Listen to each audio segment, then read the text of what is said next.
Bienvenue dans le podcast Français pour curieux. Je m'appelle Sandra, je suis professeure de français langue étrangère et je vous emmène à la découverte de curiosités du monde qui nous entoure, tout en vous permettant d'améliorer votre français. Alors, prêt et prête pour ce voyage culturel et linguistique ? Bonjour à toutes et à tous et bienvenue dans ce nouvel épisode de Français pour curieux. Aujourd'hui, je commence par une question. Quand je dis Hermès, tu penses à quoi ? Au carré de soie aux 1000 couleurs, au sac Birkin qu'on s'arrache dans le monde entier, ou peut-être à l'odeur unique du cuir travaillé par des artisans ? Peu importe la réponse, une chose est sûre. Hermès, ce n'est pas une marque comme une autre. C'est une légende, un univers. Certains disent même une religion. Fondée en 1837 dans un petit atelier parisien, la maison a traversé presque 2 siècles, toujours avec le même principe, viser l'excellence. Mais attention, Hermès, ce n'est pas que du rêve et des foulards. C'est aussi une machine économique redoutable, un symbole culturel et une marque critiquée. Alors, comment une maison née d'un simple atelier est-elle devenue le symbole mondial du luxe ? Et que nous dit cette histoire sur notre rapport au temps, au désir et à l'inaccessible ? Avant de commencer, je vous rappelle que si vous voulez bénéficier de la transcription et d'autres activités, vous pouvez vous inscrire à l'Expresso ou au Cappuccino Curieux. Comme d'habitude, un peu de vocabulaire utile afin de mieux comprendre l'épisode que vous allez écouter. La maroquinerie, c'est tout ce qui est fabriqué en cuir. Les sacs, les portefeuilles, les ceintures. La capitalisation boursière, c'est la valeur totale d'une entreprise en bourse. Un sellier harnacheur, c'est un artisan spécialisé dans la fabrication, l'entretien et la réparation des objets en cuir liés à l'équitation et au cheval.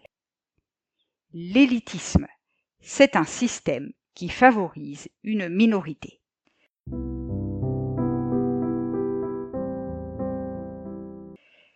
Entrons maintenant dans le vif du sujet. L'histoire commence avec Thierry Hermès. En 1837, il ouvre son atelier de sellier harnacheur à Paris. Son métier, fabriquer des harnais et équipements pour chevaux. À l'époque, c'était essentiel. Le cheval, c'est la voiture, le taxi, le camion, bref, tout à la fois. Thierry est un artisan passionné. Il travaille le cuir avec soin, précision, élégance. Rapidement, il se fait un nom. En 1867, il gagne un prix à l'exposition universelle. La réputation est lancée. Mais voilà, la voiture arrive et avec elle, la fin du cheval au quotidien. Beaucoup d'artisans disparaissent. Pas Hermès. La maison s'adapte. Le cuir, autrefois réservé au sel, devient la matière première de sacs, de ceintures, de mallettes. Petit à petit, Hermès entre donc dans la maroquinerie, c'est-à-dire l'art de fabriquer des objets en cuir. 2 anecdotes marquent cette transition. Le sac Kelly, rendu célèbre par Grace Kelly dans les années 1950. Une photo de l'actrice avec ce sac, et c'est le monde entier qui le veut. Le sac Birkin, né d'une rencontre en avion entre Jane Birkin et Jean-Louis Dumas, PDG d'Hermès dans les années 80. Résultat, le sac le plus convoité, et le plus cher de la planète. La marque Hermès ne fabrique pas seulement des objets, elle propose une véritable philosophie du luxe. D'abord, le rapport au temps. Fabriquer un sac Hermès, cela prend des dizaines d'heures. Chaque point de couture est fait à la main. Rien n'est laissé au hasard. À l'heure de la fast fashion, Hermès incarne le temps long. Ensuite, la tradition. Hermès, c'est une affaire de famille. Encore aujourd'hui, des descendants d'Hermès participent à la direction. C'est rare dans un monde où beaucoup de marques de luxe appartiennent à de grands groupes. Enfin, l'identité. Hermès est le contraire de l'ostentation, c'est-à-dire du luxe qui crie « Regarde-moi ». Ici, pas de gros logo, pas besoin. Les initiés savent. Et c'est justement cela, l'élégance Hermès, discrète, mais reconnaissable entre mille.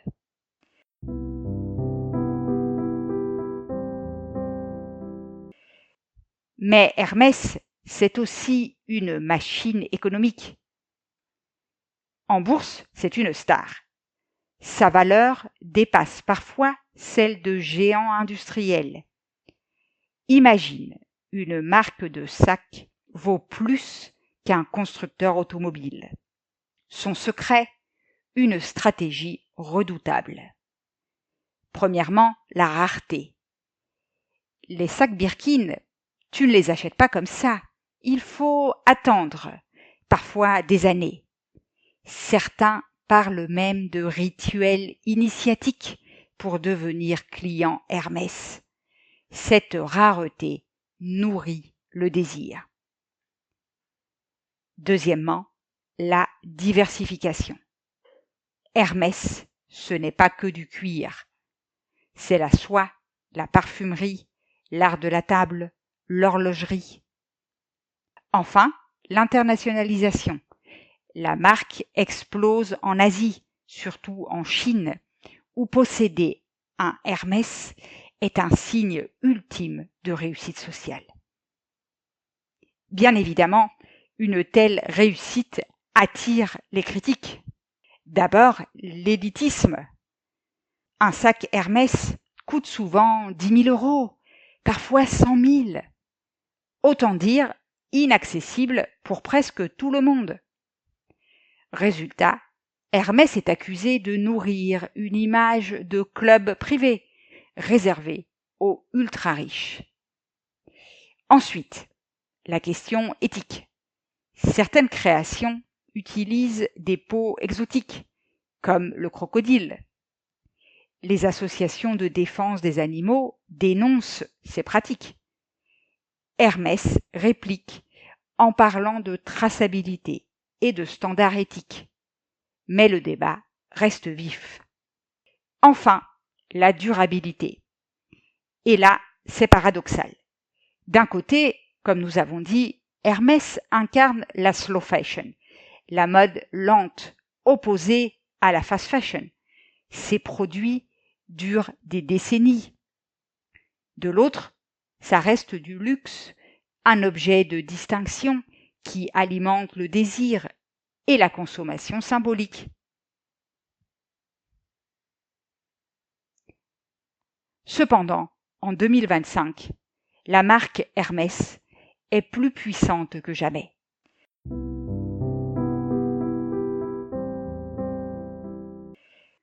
Mais ce qui frappe, c'est sa capacité à rester fidèle à ses racines. Les ateliers perpétuent des savoir-faire vieux de 150 ans. La maison ouvre même des écoles pour former les artisans de demain. En même temps, Hermès innove, collaboration avec des artistes, collections modernes, diversification dans des domaines inattendus. Hermès est par conséquent devenu un miroir social. Pour certains, il représente le rêve absolu, le signe ultime de distinction.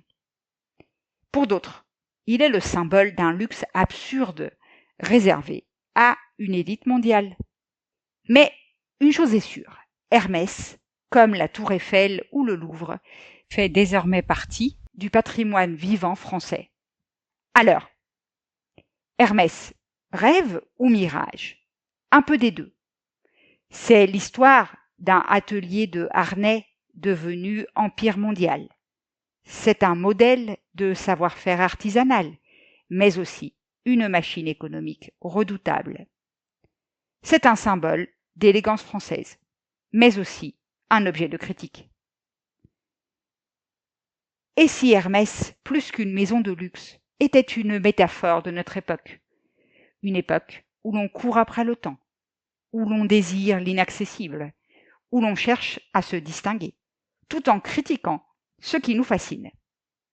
Hermès n'est pas seulement une marque, c'est un mythe, et comme tous les mythes, il raconte autant l'histoire d'une maison que celle de nos désirs.